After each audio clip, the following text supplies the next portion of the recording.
सभी साथियों को प्यार भरा नमस्कार। तो सभी साथी कैसे हैं? आशा और उम्मीद यही होगी कि सभी के सभी स्वस्थ होंगे, मंगल में होंगे और बड़े जोरों शोरों से सभी की तैयारी चल रही होगी। साथियों, जो मैंने वादा किया था उस वादे पे मैं तो खरा उतर रहा हूं। क्या आप भी खरा उतर रहे हो? क्या आप भी निरंतर मेहनत कर रहे हो? क्या आप निरंतर मेहनत कर रहे हो? क्या उसका रिजल्ट लेने वाले हो? अरे हाया ना, अगर तगड़ी मेहनत चल रही है तो प्यारे छोटे भाई बहनों, आपकी एक सीरीज मैंने शुरू की थी 20 मिनट शो। उस सीरीज की ये तीसरी वीडियो है जिसके अंदर मैं अभी फिजिक्स के न्यूमेरिकल्स को कवर करवा रहा हूं। आप बेचिंतित रहिएगा, वो सारी की सारी चीजें, चाहे फिजिक्स हो, केमिस्ट्री हो, बायोलॉजी हो, जो हमारे सिलेक्शन के लिए बड़े आसान बना देंगे ना, वो सारी चीजें मैं आप लोगों तक करवाऊंगा। बस मैं एक ही हाथ जोड़ के विनती करूंगा, शिद्दत के साथ में पढ़ाई करनी है और ये जिद ठान लो कि अब की बार सिलेक्शन लेना है। क्या तैयार हैं सभी के सभी प्यारे छोटे भाई बहनों? तो आज हम न्यूमेरिकल्स की अगली वीडियो के साथ में मैं आप लोगों के साथ रूबरू हूंगा। पहले अच्छे से पढ़ेंगे और पढ़ने के बाद फिर जवाब देंगे। ठीक है भाई, आ जाओ। आज का पहला क्वेश्चन ये रहा आप लोगों की स्क्रीन के ऊपर। कहता है यदि कोई व्यक्ति 50 न्यूटन, अब मुझे कुछ नहीं पता, बस पता है न्यूटन देखते ही मेरे मन में एक विचार आ गया कि सर ये तो हमारे पास में फोर्स की यूनिट होती है, तो कितना दे दिया भाई? तो आप कहोगे सर 50 न्यूटन दे दिया। बल से ट्रॉली को 10 मीटर दूर ले जाया गया। अब अगर दूरी बोला गया है तो आप लोग जानते हैं ना, दूरी का मतलब तो डिस्टेंस होगा। अरे हाँ ना, बोला हाँ, तो डिस्टेंस कितना दे दिया भाई? तो आप कहोगे सर 10 मीटर दे दिया। तब कहता है कि किया गया कार्य। अब मैं ये जानता हूं कि भाई जिस दिशा में मैंने फोर्स लगाया होगा उसी दिशा में क्या हुई है? डिस्टेंस या डिस्प्लेसमेंट हुई है ना। जब एक वस्तु, कोई ऑब्जेक्ट स्ट्रेट रास्ते पे जाती है, सीधे रास्ते पे जाती है, उस समय दूरी और विस्थापन एक समान होते हैं। अब देखो, तो वर्क का फॉर्मूला क्या होता है? तो आप ये कहोगे कि सर वर्क का फॉर्मूला होता है फोर्स इनटू में क्या? डिस्प्लेसमेंट, साथ में कोस ऑफ थीटा। अब देखो एक ही डायरेक्शन में है तो थीटा हमारे पास में कितना होगा? 0 डिग्री, और कोस 0 कितना होता है? 1 होता है। तो साथ में क्या करना है? फोर्स कितना दे दिया भाई? तो आप कहोगे सर 50 न्यूटन दे दिया, और डिस्टेंस या डिस्प्लेसमेंट कितना दे दिया? 10 मीटर। भाई क्या करना है? दोनों को मल्टीप्लाई करना है। मल्टीप्लाई करूंगा तो वर्क की यूनिट क्या लगा दूंगा? मैं जूल लगा दूंगा। तो कहीं पे जूल दिख रहा है? बोला हाँ, ये रहा भाई हमारा आंसर। समझ में आया? ध्यान देना, फिर से कहता हूं, आप लोगों को नीट या आईआईटी का पेपर क्लियर नहीं करना, आप लोगों को रेलवे का एक पद लेना है, और उस पद के लिए ना आप लोगों के लिए इसी प्रकार के न्यूमेरिकल्स आते हैं। मैंने प्रीवियस ईयर का डेटा ही इस्तेमाल कर रहा हूं, है ना। कुछ क्वेश्चन मेरे द्वारा भी बनाए गए हैं। चलो, यहां पे आपको पीडीएफ में सॉल्यूशन मिल जाएगा। अगला क्वेश्चन ये रहा। कहता कि 3 समान प्रतिरोधक, मतलब रेजिस्टेंस दे दिया आपके पास में, 6 में से प्रत्येक समानांतर में जुड़े हुए हैं, संयोजन का समतुल्य प्रतिरोध कितना होगा? मतलब प्रत्येक कितना है भाई? तो वो 6 ओम का है। अब वो जुड़े किस में है? पैरेलल में। आप लोग जानते हैं ना कि भाई पैरेलल में क्या होता है? तो आर इक्विवेलेंट जो होगा वो बराबर हो जाएगा 1/r1, साथ में क्या होगा? 1/r2, और प्यारे छोटे भाई बहनों 1 क्या कर दोगे? r3।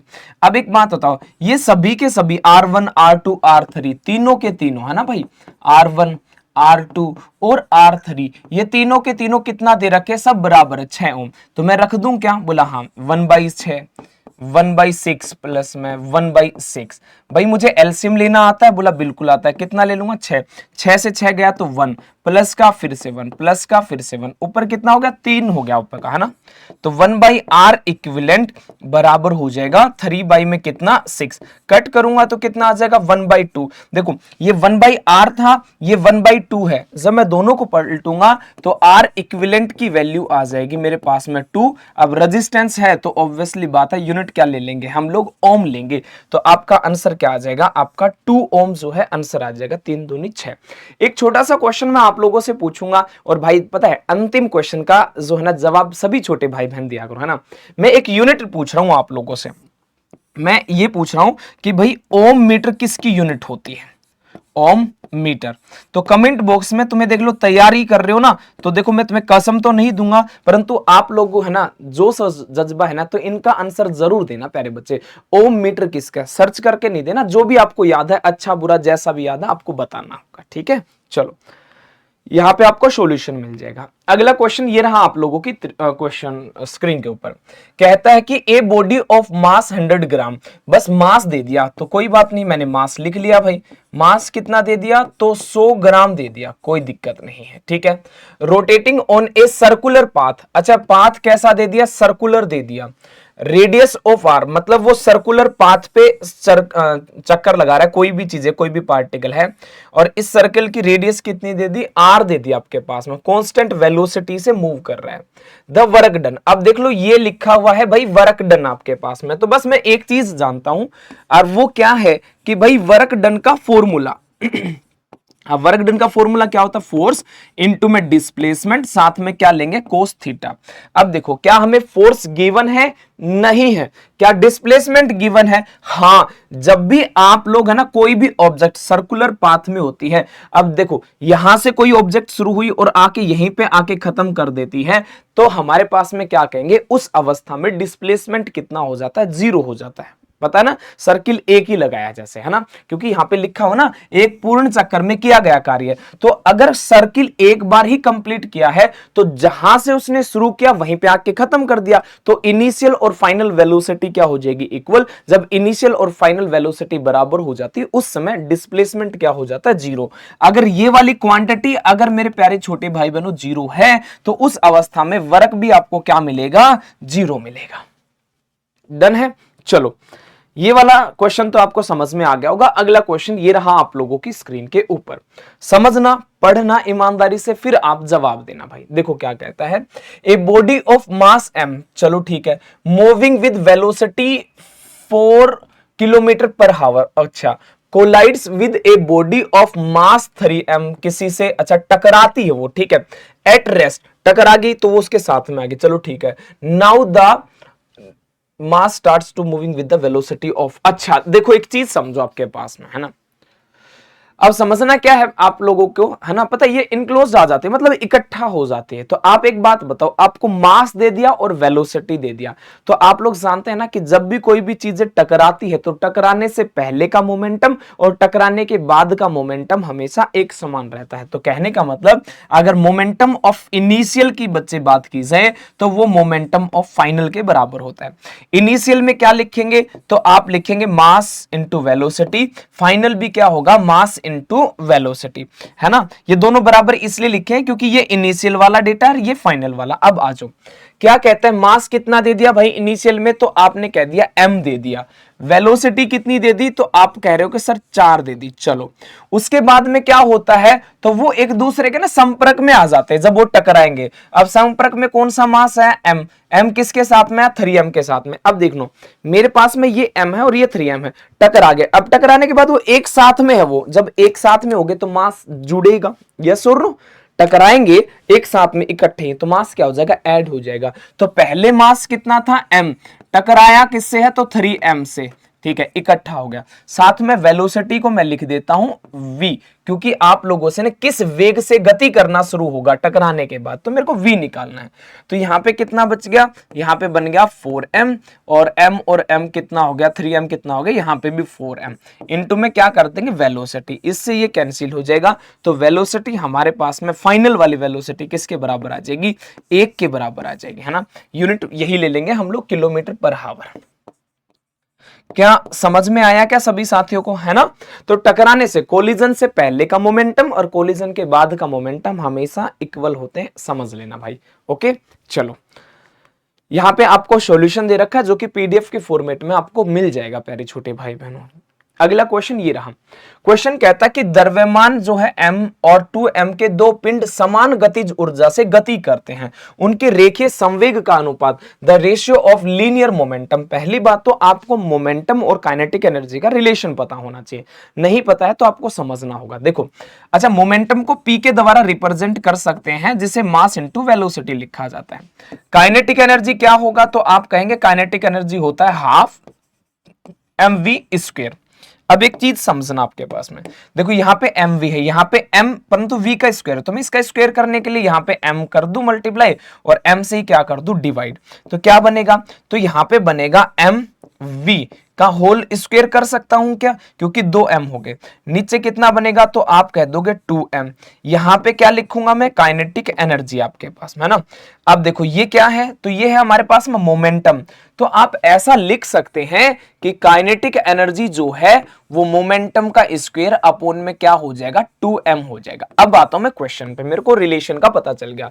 मास, अच्छा मास हमें दे रखे moving with the equal kinetic energy, मतलब काइनेटिक एनर्जी इक्वल है तो मतलब वो कांस्टेंट होगा, यस और नो।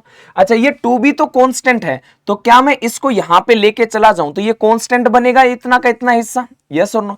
तो रिलेशन किस में बनेगा, मोमेंटम और मास में। तो आप कहोगे जो मोमेंटम है p स्क्वायर है वो बराबर होगा किसके भाई, m के। तो मोमेंटम को लिख दिया मैंने, क्योंकि ये वाली चीजें कांस्टेंट है, इक्वल है, तो मोमेंटम को क्या करूंगा, अंडर द रूट m कर दूंगा, है ना। तो अब आ जाओ, देखो देखो पहला मोमेंटम, ठीक है, जिसका मास कितना था, तो केवल आप लोग कहोगे कि सर m था। दूसरा मोमेंटम जिसका मास कितना है, तो अंडर द रूट आपके पास में 2m हो जाएगा।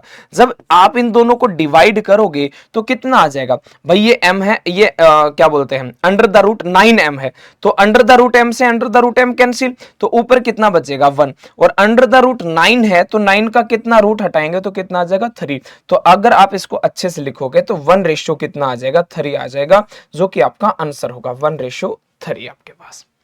बातें समझ में आई, अरे हाँ है ना। बस आपको ये फॉर्मूला अगर आपको पता है तो आप आंसर दे सकते हैं, याद कर लेना बच्चे, इंपॉर्टेंट है छोटे भाई बहनों।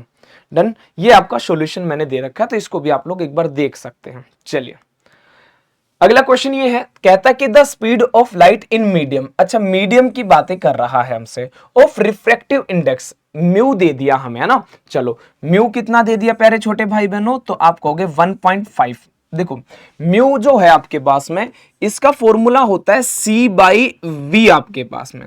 अच्छा वैक्यूम समझते हो, वैक्यूम को निर्वात कहा जाता है। निर्वात में लाइट की स्पीड, लाइट की स्पीड मतलब चाल आपके पास में, और ये v का मतलब क्या होता है, तो ये होता है मीडियम। अच्छा हमसे किसके बारे में पूछा, मीडियम के बारे में।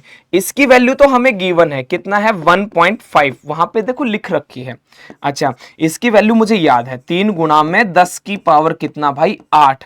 अच्छा मैं इसको एज इट इज लिख रहा हूं क्योंकि v मेरे को यही चाहिए होगा। मैं इस v को अगर मैं यहां पे लेके आऊं तो 3 गुणा में 10 की पावर कितना लिख दूंगा 8, अपॉन में कितना 1.5, इससे कट करूंगा तो 1.5 दूनी कितना होता है 3 होता है। तो अब देख लो, तो आपका आंसर आ जाएगा 2 इंटू में 10⁻⁸।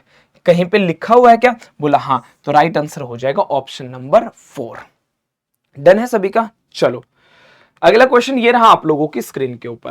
क्वेश्चन ये कहता है कि ए बॉय ऑफ मास, देखो मास दे दिया हमें, है ना, कम ऑन एवरीवन, मास कितना दे दिया 50 kg, come on, runs up for the star case of 45 steps. मतलब ये क्या करता है कि जो सीढ़ियां होती है ना, सीढ़ियों के 45 स्टेप्स चढ़ता है। अच्छा 10 सेकंड, तो एक बार उसको मैं लिखूंगा, एक बार 10 सेकंड दे दिया तो मुझे टाइम मिल गया, टाइम कितना मिल गया मुझे 10 सेकंड का मिल गया। चलो ठीक है, if the height of each step, हाँ ये वाली लाइन है ना, अब आपका कॉन्सेप्ट को क्लियर करेगी।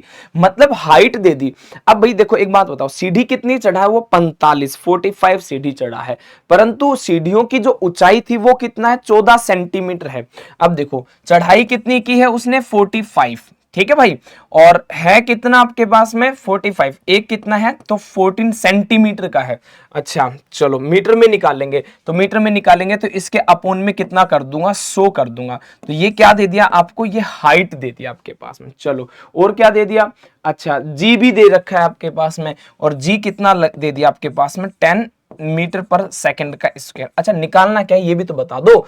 चलो उसकी क्या ज्ञात करनी है आपको, पावर ज्ञात करनी है। क्या ज्ञात करनी है, पावर। आ जाओ देखो कितना आसान क्वेश्चन बन गया।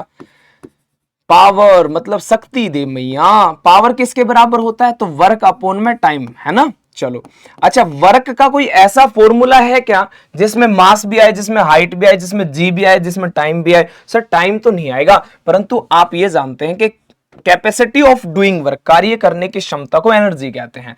तो क्या वर्क का फॉर्मूला मैं mgh लिख सकता हूं? बोला हाँ बिल्कुल लिख सकते हैं। अपन में क्या कर दिया t।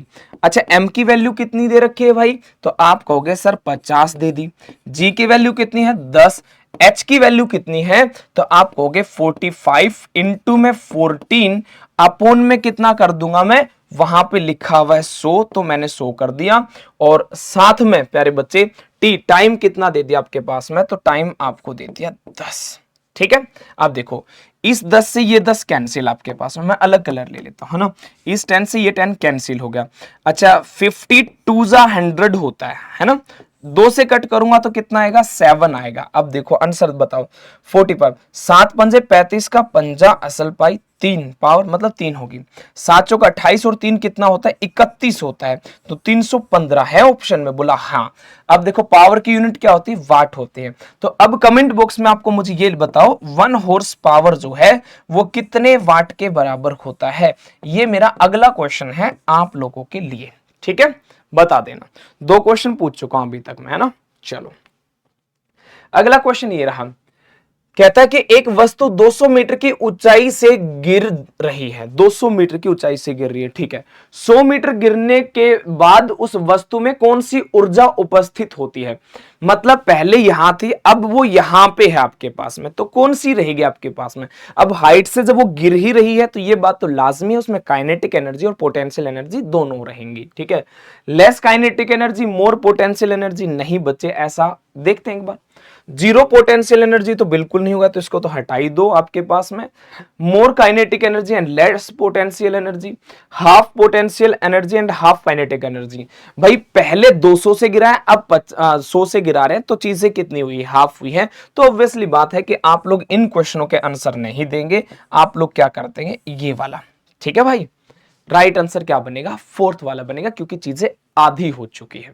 ठीक है, हाँ आपका आंसर तब बदल जाता जब आपको वैल्यू गिवन ना हो और आपसे यही कह दिया कि कोई वस्तु ऊंचाई से गिरवा दी, h हाइट से गिरवा दी, और एक है ना कम हाइट पर जब पहुंचेगी तो कौन सी वस्तु ज्यादा और कम होगी, तब आपका आंसर बदल जाएगा आपके पास में। ठीक है, ओके चलो अब इसका ना ये चीजें मैंने यहां पे दे रखी, तो इसका बताना है। अच्छा ये भी बता दो कि काइनेटिक एनर्जी और प्लस में पोटेंशियल एनर्जी, इन दोनों को जोड़ने पर कौन सी एनर्जी बनती है? कमेंट बॉक्स में जरूर बता दो। ठीक है, चलो अगला क्वेश्चन ये रहा। पृथ्वी पर किसी वस्तु का द्रव्यमान दे दिया। द्रव्यमान बोले तो प्यारे भाई बहनों मास, मम्मा मास कितना भाई? 10 केजी मास दे दिया। ठीक है, पृथ्वी पर इसका वजन कितना होगा? अब देखो, अब देखो ध्यान देना, किसी मास को पृथ्वी जिस बल से खींचती है, बल कौन सा है? पृथ्वी किससे खींचेगी? जी से, है ना। ध्यान देना, किसी मास को पृथ्वी जिस बल से खींचती है उसी को क्या कहते हैं? वेट कहते हैं। तो वेट आप लोगों से पूछा है, कम ऑन कोई बात नहीं, तो वेट निकाल देंगे। मास हमें कितना दे दिया? 10। जी की वैल्यू होती है 9.8 आपके पास में। इस पॉइंट को हटाऊंगा तो नीचे कितना आ जाएगा? 10। 10 से 10 कैंसिल। अब वेट एक प्रकार का फोर्स ही होता है, तो इसका यूनिट कितना हो जाएगा? न्यूटन ही यूनिट आएगा, क्योंकि एक प्रकार का फोर्स है। तो राइट आंसर आ जाएगा ऑप्शन नंबर 4। डन है क्या? चलो अगला क्वेश्चन ये देख लो। कहता है कि एक कुली जमीन से 20 किलो का सामान उठाता है, 20 केजी उठाया है। चलो ठीक है, तो मास दे दिया भाई। मास कितना दे दिया? तो आप कहोगे सर 20 केजी दे दिया, कोई दिक्कत वाली बात नहीं है। ठीक है, उठाता है जमीन से 2 मीटर ऊपर अपने सिर पर रखता है, यहां से उठा के यहां रखा है, तो मतलब हाइट भी दे दी। हाइट भी दे दी, कितना? 2 मीटर आपके पास में। सामान पर उसके द्वारा किए गए कार्य, आप देखो सामान को लेकर वो आगे नहीं गया, कहीं पे मोशन नहीं किया, उसने उठाया है, यही वर्क पूछ रहा है, कितना उसने वर्क किया है। तो कोई बात नहीं भाई, तो work, capacity of doing work is called energy. तो वर्क एक प्रकार के एनर्जी ही है, जिसका फॉर्मूला mgh, क्योंकि हाइट वाला तो यही फॉर्मूला होता है। m कितना दे दिया? तो आप कहोगे सर 20 kg। g कितना होगा? तो g दे रखा है या फिर खुद से ही दे रखा है? कितना भाई? 10, तो 10 दे दिया। एच, एच की वैल्यू कितनी दे रखी है, 2 दे रखी है, बस कुछ भी नहीं है, मल्टीप्लाई करना है, 20 दूनी 40, 40 को 10 से करेंगे तो 400 आ जाएगा आपके पास में। अब वर्क है तो यूनिट क्या हो जाएगी आपके पास में, जूल। एक क्वेश्चन और मैं पूछ लेता हूं, है ना। एक जूल जो है वो 10 की पावर, केवल पावर आंसर करना आपके पास में, कितने अर्ग के बराबर होता है। यहां आपका पावर पावर लिखनी है कि भाई एक पावर होता है, 10 होता है, 5 होता है, 7 होता है, कितना होता है वो आपको लिखना है कमेंट बॉक्स में, ठीक है। चलो चलिए, ये वाला क्वेश्चन अब आप लोगों के लिए एज ए होमवर्क का क्वेश्चन है। कहता है कि किसी परिवार में एक महीने में 9 गुना में 10 की पावर 8 जूल ऊर्जा की खपत की है, तो खपत की है, यूनिट में ऊर्जा ज्ञात करनी है। मतलब तुम्हारे घर में अब मान के चलो इतनी एनर्जी को कंज्यूम कर लिया, तो तुम्हारे बिजली के बिल जो आएगा उसमें कितनी यूनिट होंगी, ये क्वेश्चन पूछा है, जो कि आपका होमवर्क करेगा। इस क्वेश्चन का जो सॉल्यूशन है या फिर पूरी पीडीएफ है वो आपको science by Lalit Rajput Telegram पे मिल जाएंगी। एंड आशा और उम्मीद यही करूंगा कि सभी के सभी प्यारे छोटे भाई बहन है ना, इस क्वेश्चन का आंसर जरूर करना भाई, ठीक है। और मैं कुछ नहीं मांग रहा, बस क्वेश्चन का आंसर मांग रहा हूं, ठीक है। और ये क्वेश्चन आपको शिद्दत से बताना है। 3-4 क्वेश्चन मैंने जो है अपनी तरफ से आप लोगों से पूछे हैं भाई बहनों, आप जरूर है ना इन क्वेश्चनों का आंसर जरूर देना, ठीक है। आज के लिए इतना ही करता हूं, अगली वीडियो में कुछ अच्छी अच्छी चीजों के साथ में मैं मिलूंगा। और आशा और उम्मीद ये रखना भाई कि तगड़े तरीके से जिद्दी हैं, मेहनत करेंगे और एक बार सिलेक्शन लेंगे, ठीक है। फिजिक्स के अंदर जहां जहां से क्वेश्चन बनते हैं वो सारा का सारा करीम चीजें मैं आप लोगों को रिकॉर्डेड फॉर्म में प्रोवाइड करवा दूंगा। बस ईमानदारी से पढ़ना, नोट्स बनाना, और मेरे भाई अब की बार सिस्टम हैंग कर देना, ठीक है। जब सिलेक्शन हो जाए एक मिठाइयों का डब्बा मेरे लिए जरूर लेके आना, ठीक है। और मैं कुछ नहीं मांगता आप लोगों से, ठीक है भाई। तो आज के लिए इतना ही। जय हिंद, जय भारत। ईमानदारी से सभी क्वेश्चनों का आंसर करना, ठीक है। Bye bye.